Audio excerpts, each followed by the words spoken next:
రైట్గా cyber నేరాలు రోజురోజుకు కొత్త రూపాల్లో ప్రజలను బలి తీసుకుంటున్నాయి. టెక్నాలజీ పెరుగుతున్న కొద్దీ మోసగాళ్ల పద్ధతులు కూడా మరింతగా మాయాజాలంగా మారుతున్నాయి. ఈ నేపథ్యంలో సామాన్య ప్రజలను కాపాడటంలో బ్యాంకు ఉద్యోగుల పాత్ర ఎంత కీలకమో స్పష్టం చేస్తూ ఐపీఎస్ అధికారి సజ్జనార్ చేసిన ట్వీట్ ఇప్పుడు చర్చనీయాంశంగా మారింది.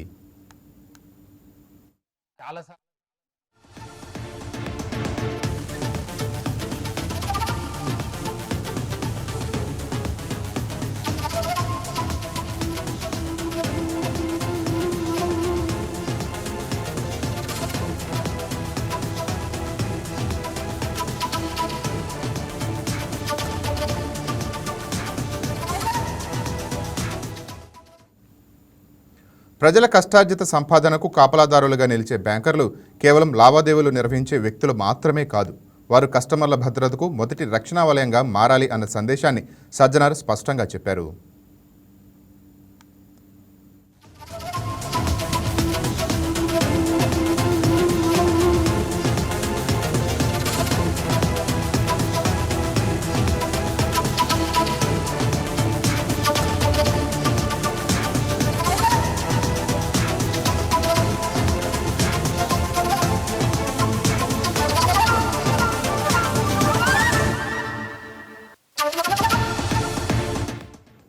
ప్రస్తుతం దేశవ్యాప్తంగా పెరుగుతున్న సైబర్ నేరాలు, డిజిటల్ అరెస్టు మోసాలు, పెట్టుబడి పేరుతో జరుగుతున్న ఫ్రాడ్లు ప్రజలను తీవ్రంగా దెబ్బతీస్తున్నాయి. భయపెట్టి అత్యవసర పరిస్థితిని సృష్టించి కస్టమర్లను తమ ఖాతాలోని డబ్బును హుటాహుటిన తీసేలా లేదా బంగారంపై అప్పులు తీసుకునేలా మోసగాళ్లు ఒత్తిడి తెస్తున్నారు. ఇలాంటి సందర్భాల్లో బ్యాంకర్ల అప్రమత్తమైతే కీలకం. ఒక కస్టమర్ అకస్మాత్తుగా పెద్ద మొత్తంలో డబ్బు విత్డ్రా చేయడానికి ప్రయత్నిస్తే లేదా అసహజంగా ఆందోళన కనిపిస్తే అది సాధారణ వ్యవహారం కాదని గుర్తించాలి. ఆ ఒక్క సందేహమే ఒక పెద్ద మోసాన్ని అడ్డుకునే అవకాశము ఇస్తుంది. ముఖ్యంగా వృద్ధులు, పెన్షనర్లు సైబర్ ముఠాలు ప్రధాన లక్ష్యంగా మారుతున్నారు. జీవితకాలపు సంపాదనను ఒకేసారి కోల్పోయే ప్రమాదం వారిపై ఎక్కువగా ఉంటుంది. అలాంటి వారిని రక్షించడం బ్యాంకర్ల సామాజిక బాధ్యతగా మారింది.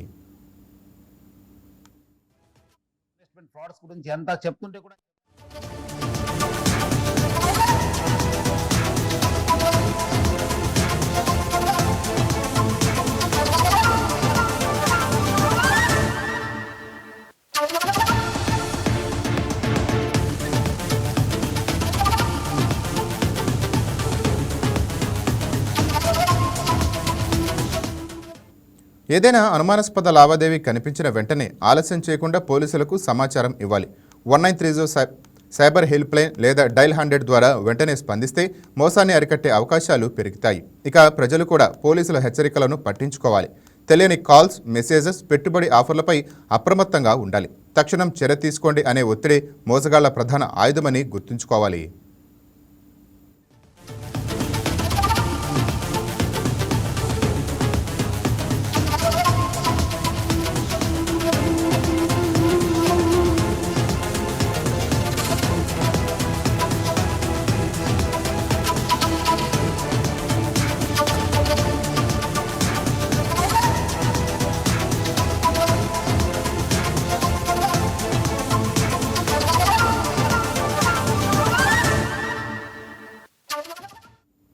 సైబర్ నేరాలను పూర్తిగా అరికట్టడం ఒక్కరితో సాధ్యం కాదు.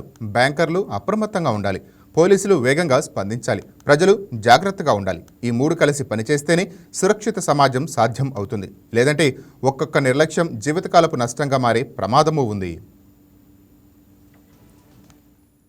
నమస్కారాలు. సైబర్ క్రైమ్స్ పైన చాలాసారి మీ అందరితో మాట్లాడడం జరిగింది. చాలా అడ్వైజర్స్ కూడా ఇవ్వడం జరిగింది. ఎందుకో మనం ఎంత ప్రచారం చేసినా, ప్రతి ఇంటింటికి వెళ్ళి మనం ప్రచారం చేసినా ఇంకా ఇది తగ్గలేదు. ఈ మధ్యలో నేను కొంతమంది విక్టిమ్స్ తోని మాట్లాడడం జరుగుతుంది. అట్లానే బ్యాంకర్స్ తో మాట్లాడాను. కొంతమంది తెలిసిన వాళ్ళతో కూడా మాట్లాడడం జరిగింది. చాలా మందికి మన జరుగుతున్న బయట ప్రపంచంలో జరుగుతున్న క్రైమ్ గురించి, సైబర్ క్రైమ్ గురించి అవగాహన లేదు.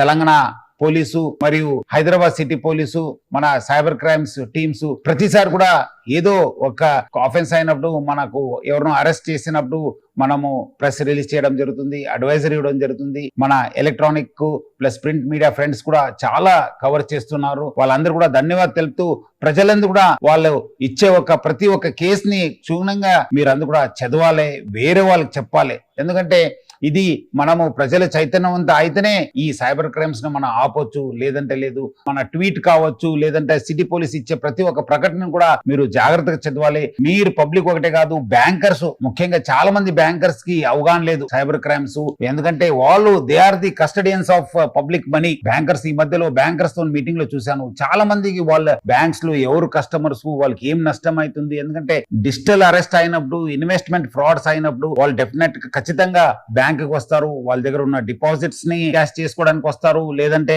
గోల్డ్ పెట్టేసి లోన్ తీసుకోవడానికి ప్రయత్నం చేస్తారు, లేదంటే ఏదో అన్యూజువల్ బిహేవియర్ ఉంటుంది. సో బ్యాంకర్స్ కూడా వాళ్ళ కస్టమర్స్ ని కాపాడుకోవాల్సిన బాధ్యత వాళ్ళ పైన ఉంది. ఏదో మన కస్టమర్ కాదా, ఏదో నడుస్తుంది, క్రోర్స్ ఆఫ్ టుగెదర్ మన కస్టమర్స్ ఉన్నారు అని చెప్పి చెప్పడానికి లేదు. ఎవరు మోసపోతున్నారు, ఏమైతుందో ఆ కేసు పోలీస్ దృష్టికి తీసుకురావడము, లేదంటే డయల్ 100 కి ఫోన్ చేయడము, 1930 కి ఫోన్ చేయడం అనేది కూడా వాళ్ళు చేయాలి. కస్టమర్స్ కూడా కాపాడాల్సిన బాధ్యత బ్యాంకర్స్ పైన ఉంది.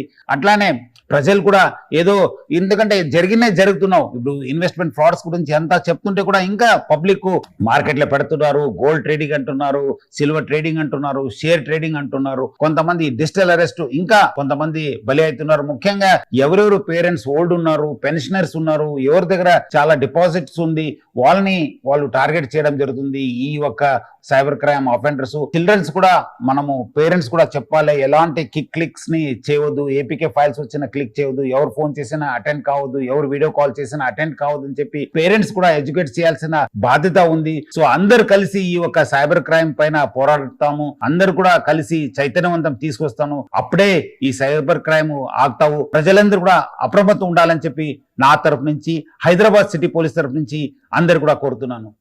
అందరికి పేరు పేరు నమస్కారాలు. సైబర్ క్రైమ్స్ పైన చాలా సారి మీ అందరితో మాట్లాడడం జరిగింది, చాలా అడ్వైజర్స్ కూడా ఇవ్వడం జరిగింది. ఎందుకో మనం ఎంత ప్రచారం చేసినా